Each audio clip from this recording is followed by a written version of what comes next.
Ladies and gentlemen, it is here. Chapter 6 of the Unveiling. We are looking into God's explanation of what is coming upon this earth. In other words, we are looking into the future. And we are seeing in chapter 6 the first 4 seals opened. The first 4 seals on that scroll, handed to Lambkin, are opened in chapter 6. And these seals open judgments and calamities upon humanity. Things will get worse after this, after the first 4 seals, because the last 3 seals are killers. First 4 seals are bad enough. Last 3 are killers. The first 4 seals, that is the 4 horsemen, that's right. Each seal represents a horseman that John sees. And I'm going to read the passage to give us an overview today. We're going to get an introduction to the 4 horsemen. John saw horses, but there will not be literal giant horses on the earth. One colored white, one colored red, one colored black, and one colored green. This ain't the Wizard of Oz with the horses of different colors. But John did see this. But again, God, following a wonderful, helpful pattern that we have discovered, well, we didn't discover it, but we're following a sensible, logical pattern and method. We have a method of interpretation that we're not going to explain God's explanations. So these horses represent real things, but they are representations. Yes, John saw the representations and describes them as horses. Tomorrow, I'm going to tell you why horses. There was a reason John saw horses and not buffaloes. There's a reason he saw horses and not zebras or armadillos or wild boars for that matter. The symbolism was meaningful to John. And it's meaningful to us, and it's not that hard to figure out. Did I just say it's not that hard to figure out? Yes, I did. We are on the Unveiling chapter 6, and we are learning things, and we have come to understand this scroll up till this time. And we're on chapter 6. And I will tell you, I will be bold to tell you, that from here on in, we're going to understand the rest of it. And we're going to know what's going to happen. And we're going to be comforted. We're going to get insight into the mind of God. And we're going to be able to understand current events, specifically the religious war between the East and the West. The 7th seal is not opened until chapter 8. The 7th seal subdivides into 7 trumpets and 7 thunders. So the 7 seals will bring us to the advent of Jesus Christ on the earth. And this is accomplished by chapter 11. By chapter 11, verse 19, we are seeing the end. Christ has come. Well, Martin, then why does Revelation have 10 more chapters, or 11, whatever it is? Because we're seeing the political deliverance of the earth. We're seeing this under the 7 seals, the 7 trumpets, the 7 thunders. This is the political deliverance. We also know that the religious world has to be delivered. We are under occupying force of political powers. We're also under occupying force of religious powers, and don't deny them. My God, religion has such power. It's true that religion and politics will be amalgamated in the end with the union of the wild beast with the harlot. I'm going to tell you what the wild beast is and what the harlot is and what the dragon is. We're going to understand these figures. The vision that we've just been considering with the elders and the animals, this is a preliminary vision to these judgments, to the 7 seals which are 7 judgments. And the first 4 are the horsemen. Seal number 1 is the white horse. Seal number 2 is the red horse. Seal number 3 is the black horse. Seal number 4 is the sickly green horse.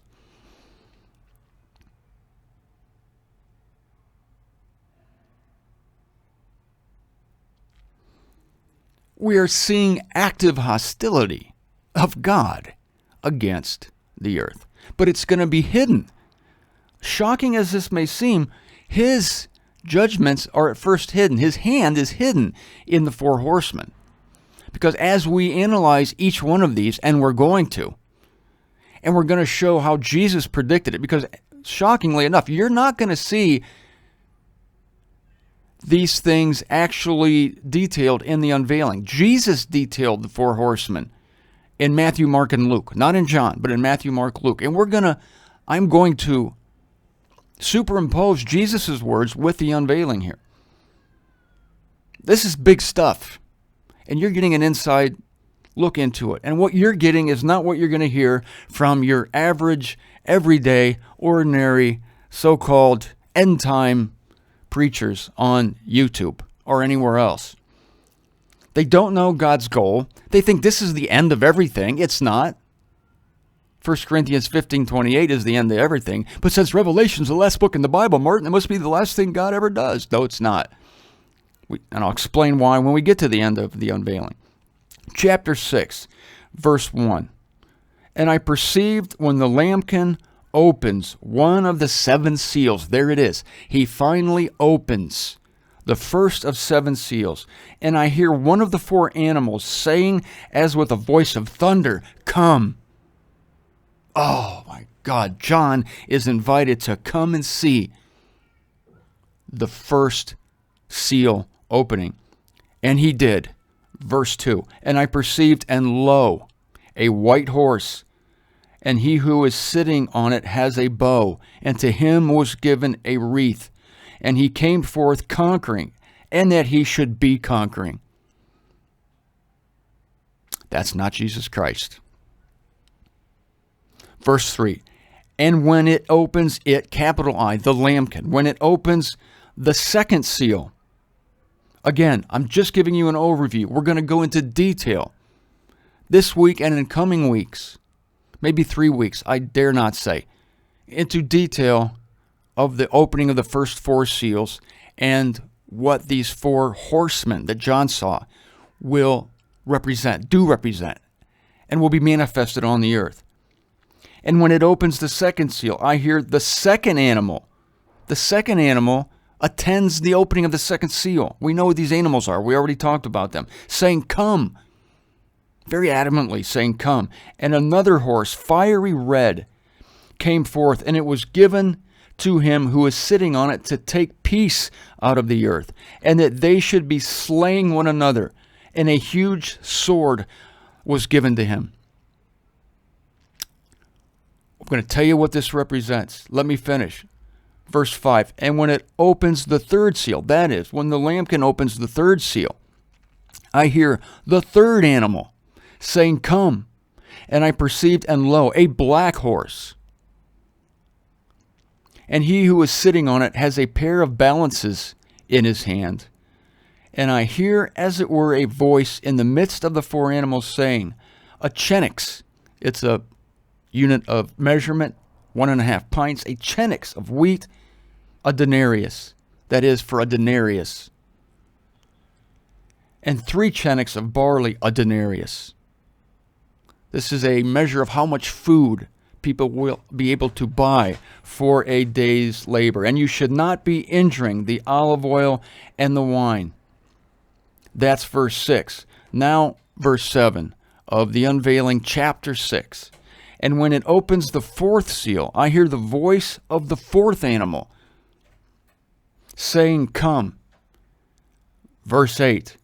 And I perceived, and lo, a greenish horse, the 4th horseman. And the name of him who is sitting upon it is Death. Is it a literal rider, Martin, on a literal horse? No. But this is what John saw in the vision. And the name of the rider was Death. It's all a figure of speech. It's figurative. But again, imagine the shock of John being presented this vision as a representation of what will literally happen. And I perceived, and lo, a greenish horse, and the name of him who is sitting upon it is Death.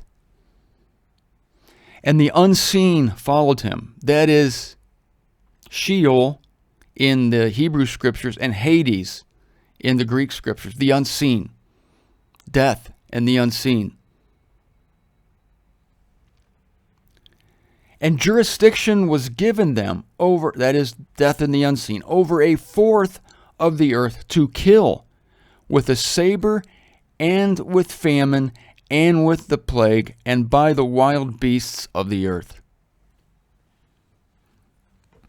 And there are the first 8 verses of chapter 6 of the unveiling of Jesus Christ.